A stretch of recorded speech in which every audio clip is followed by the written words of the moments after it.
अस्सलाम वालेकुम स्टूडेंट्स। आज का जो हमारा टॉपिक है वो है रुदाद नवीसी, और ये बोर्ड में ऑप्शनल क्वेश्चन होता है और इसमें मुकालमा या रुदाद लिखना होता है। तो चले अब हम अपने टॉपिक की तरफ बढ़ते हैं। स्क्रीन पे आप देख रहे हैं कि रुदाद नवीसी का तरीका दिया गया है। सबसे पहले आप यहाँ पे देखेंगे कि तारीफ दी गई है।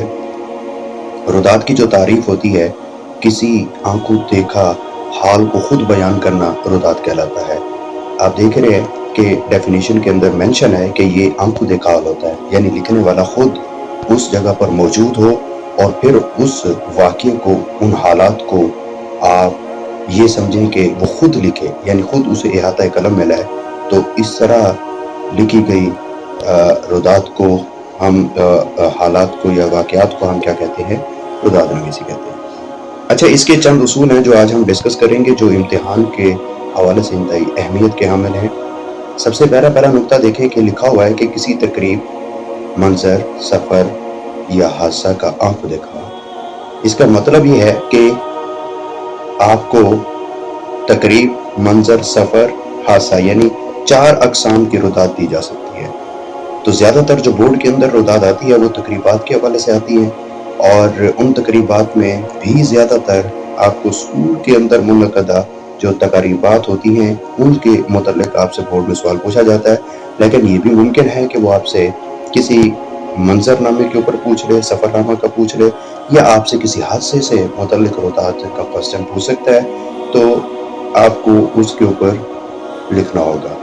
दूसरे नंबर आप देख रहे हैं कि अल्फाज में उम्दा और हकीकी मंजरकशी होनी चाहिए। देखें, आप तारीफ़ के अंदर पढ़ चुके हैं कि रुदात के अंदर क्या होता है कि हालात बयान करने होते हैं, और उसमें आपने हाल बयान करना होता है, वो जो आपने खुद देखा हो तो उसको तो रुदात कहते हैं। इसका मतलब है कि जो हम आंख से देखते हैं वो मंजर होता है, और मंजर की तस्वीर कशी जब तक नहीं होगी तो उस मंजर के अंदर जान नहीं आएगी। तो मंजर के अंदर जान से क्या मुराद होता है कि जो वहाँ पे आप देख रहे हैं, रुदात लिखने वाला जो देख रहा है उसको ठीक तरीके से अपने क्वेश्चन को ठीक तरीके से अटेम्प्ट करे, यानी उसके अंदर जो वो मनाज़र देख रहा है उनको अच्छे तरीके से बयान करे। तो इसका मतलब है कि रुदात के अंदर मंजरनामे की भी तस्वीर कशी शामिल होती है, और इंतहाई उम्दा तरीके से, यानी एक एक चीज़ जो वहाँ उसने देखी है उसको तफसील से बयान करेगा।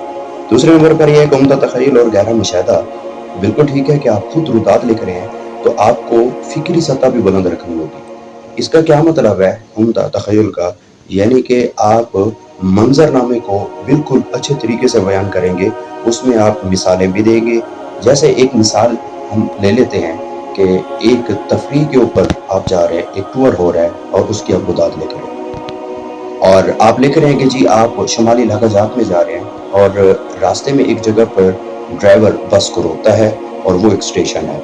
आप वहाँ से उतरे, अब आप खुद लिख रहे हैं कि हम वहाँ से उतरे, हमने देखा कि हमारे उस्ताद जो हैं वो जाकर एक रेडी वाले के साथ सरगोशी कर रहे हैं, और हम भी अपने उस्ताद के पीछे चले गए।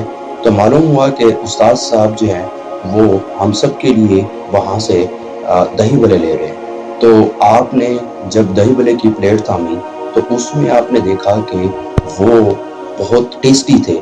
तो आप में से आपने, यानी रुदात आप लिख रहे हैं, तो आपने क्या किया कि आपने दही वड़े वाले से ये पूछा कि ये इतना ज़्यादा लजीज है, हमने इसको कभी नहीं खाया।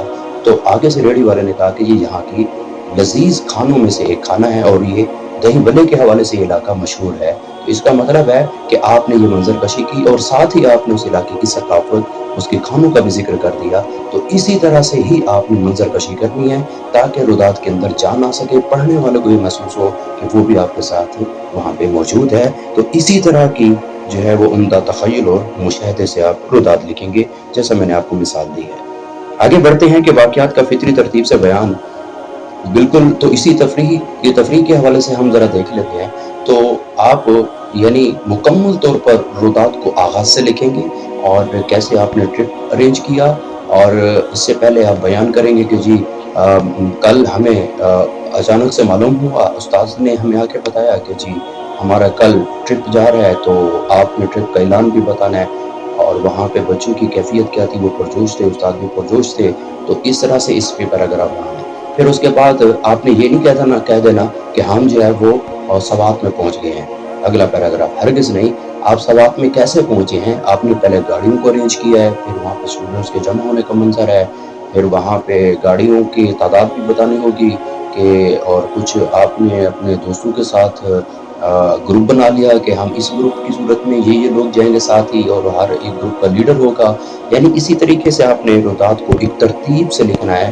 ये नहीं करना कि जो वाकया बाद में हुआ है उसको पहले लिखते और जो पहले वाली बात है उसको बाद में लिखते। ये हरगिज़ काबिल कबूल नहीं होगा और इसके नंबर काटे जाएंगे। आगे बढ़ते हैं कि वाकयात की जुज़ियात निगारी से तस्वीर कशी करना। बहुत अच्छा ये पॉइंट है। जैसे कि हमने कहा कि आंखों देखा हाल होता है, तो रुदात के अंदर हमेशा वाकयात भी होते हैं।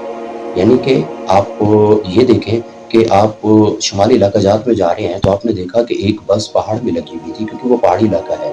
तो वहाँ पर आप उतरे, आपने लोगों से पूछा, तो वहाँ पे दर्दनाक एक किस्म का हादसा था। आप उसको बयान करते हुए इस तरह अल्फाज का चुनाव करेंगे कि पढ़ने वाला भी अश्कबार हो जाए, जैसा कि आप भी अश्कबार वहाँ पर थे। तो इस अंदाज से आपने बयान करना है। जुज़ियात निगारी का मतलब ये होता है चैप्टराइजेशन करना, यानी कि आप रुदात के अंदर वाकयात को बिल तरतीब बयान करेंगे, तो वाकयात को तरतीब से बयान करना ही जुज़ियात निगारी कहलाता है, और इस अंदाज से बयान करें कि उसकी उम्दा तस्वीर कशी हो सके। आगे बढ़ते हैं, दूरस असरात का मुदल्लल बयान।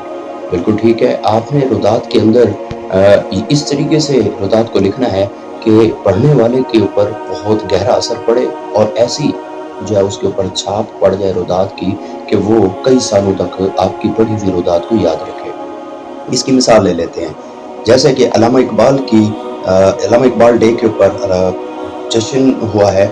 आपने एक तकरीब को मुनक्किद की है अपने स्कूल के अंदर, तो वहाँ पर रुदात को इस अंदाज से बयान करेंगे कि एक मुकर्रर आया, उसने अल्लामा इकबाल की खुद ही की नज़रिए के ऊपर बात की, बड़े ज़बरदस्त अशार पढ़े, और उन अशार की एक्सप्लेनेशन भी आप देंगे कि अल्लामा इकबाल के नज़रियात क्या थे।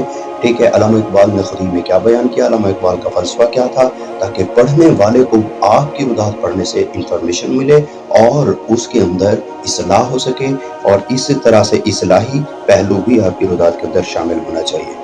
मौजू शेरी और नसरी हवाले, बिल्कुल रुदात का जो असल जान है उसमें आपने हवाले देने हैं, और इसका हुजम बता देते हैं कि कम से कम आपने उसमें जो है वो 5 हवाले और ज़्यादा से ज़्यादा 6 हवाले आपने एक रुदात के अंदर देने होते हैं। इसकी मैंने तादाद भी आपको बता दी है। भरपूर और बामकसद इख्तिताम, यानी कि आप जब अपनी रुदात को ख़त्म करें तो मालूम हो कि वाक़ईतन आपने रुदात को ख़त्म कर दिया है। मिसाल लेते हैं, जैसे मैंने अभी कहा कि आपका टूर जा रहा है, उस हवाले से आपने रुदात लिखी है, तो ये नहीं है कि जी आप सवात में मौजूद थे और आपकी रुदात ख़त्म हो गई। आपने घर भी तो आना था, क्या आप वाकई सवात में रह गए? तो पढ़ने वाले के लिए प्यास रह गया कि न जाने सवात में रह गए, क्या वापस घर नहीं है? तो लिहाजा आप इस तरह एंड नहीं कर सकते। आप बताएंगे कि हम घर वापस आए, हमें ड्राइवर ने, बस वाले ने अपने घर पर ड्रॉप किया। तो इस तरीके से आपने अपनी रुदात को ख़त्म करना है। रुदात का हुजूम क्या होता है? 3 से 4 सफ़ात पर रुदात मुश्तमिल होनी चाहिए। तो आज का ये जो लेक्चर है रुदात का, ये पार्ट 1 है। इंशाल्लाह कल हम एक नुक्ते के ऊपर, आप देख रहे हैं स्क्रीन के ऊपर जो नीचे है, ये हमारे अगले लेक्चर में आपको मिलेंगे, और अगले लेक्चर में इंशाल्लाह आपको इनके हवालाजात बताएंगे जो आप हर रुदात में लिख सकते हैं, और इंतहाई आसान और छोटे अशार पर मुश्तमिल होगा। तो जुड़िए रहिए हमारे चैनल के साथ। अगर आपको वीडियो अच्छी लगी हो तो आपने उसे सब्सक्राइब भी करना है, कमेंट्स भी देने हैं, अपनी राय भी देनी है। अगर कहीं कोई हमें इस्लाह की ज़रूरत है तो वो भी ज़रूर आप आगाह कीजिए। तो वीडियो की समाअतों के लिए और बसारतों के लिए आप सबका शुक्रगुज़ार।